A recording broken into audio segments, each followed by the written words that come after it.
नमस्कार, हम रिंकू तिवारी दुबई से। स्वागत बा आप सबके हमारे चैनल पे। आज आप सबके एगो चुमावन गीत सुनाओ तनी और बहुत लोग के कमेंट आवता गीत खातिर। अभी लगन शुरू हो गया बा तो कमेंट बहुत ज़्यादा आवताटे और हमरा बहुत अच्छा लगता कि आप सबके हमार गीत बहुत पसंद आवता और आप सबके अनुरोध गीत हम आप सब तक एक करके ज़रूर पहुँचाए। अभी थोड़ा सा समय के अभाव बा, लेकिन हम फिर भी एक गीत रोज सब कोई के एक दो करके जरूर भेजतनी। और अगर आप सब चैनल के सब्सक्राइब नहीं किए तो कृपया आप सब चैनल के सब्सक्राइब करें कि जब भी हम गाना अपलोड करें तो सबसे पहले नोटिफिकेशन आप सबके मिले। राम जी के होला चुमनवा हो राम, आज के दिनवा राम जी के होला चुमनवा हो राम, आज के दिनवा राम जी के होला चुमनवा हो राम, आज के दिनवा के ही लुटा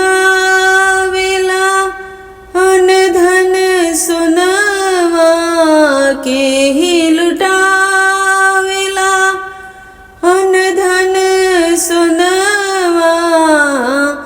के ही लुटावे कंगनवा हो रामा, आज के दिनवा के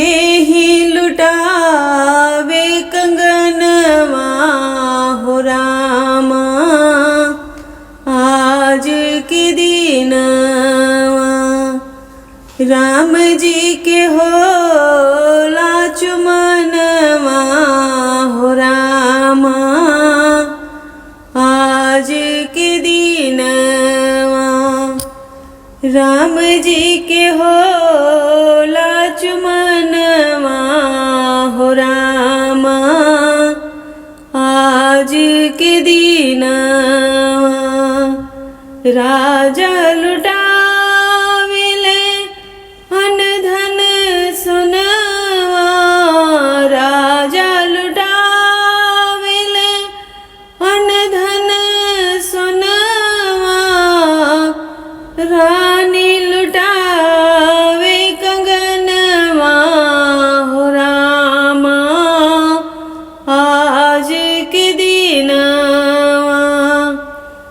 रानी लुटावे कंगनवा हो रामा,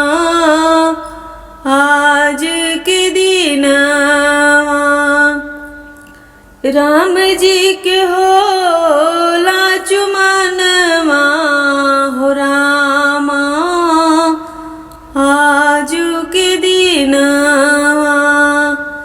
राम जी के होला चुमनवा हो रामा, आज के दिनवा के ही चूमेला लीलरा के चंदन, के ही चूमेला लीलरा के टीका, के ही चुमेला अंगूठवा हो रामा, आज के दिनवा के ही चुमेला अंगूठवा हो रामा, आज के दिनवा अम्मा चूमेली लीलरा के चंदन, अम्मा चूमेली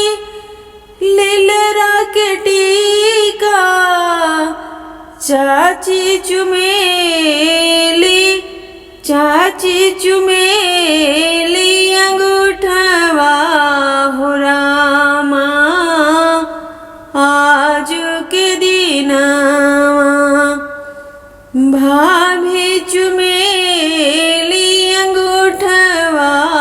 हो रामा,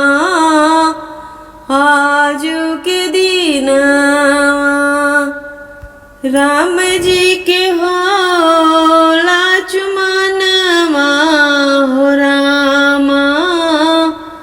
आज के दिनवा। राम जी के होला चुमावन हो रामा आज के दिनवा।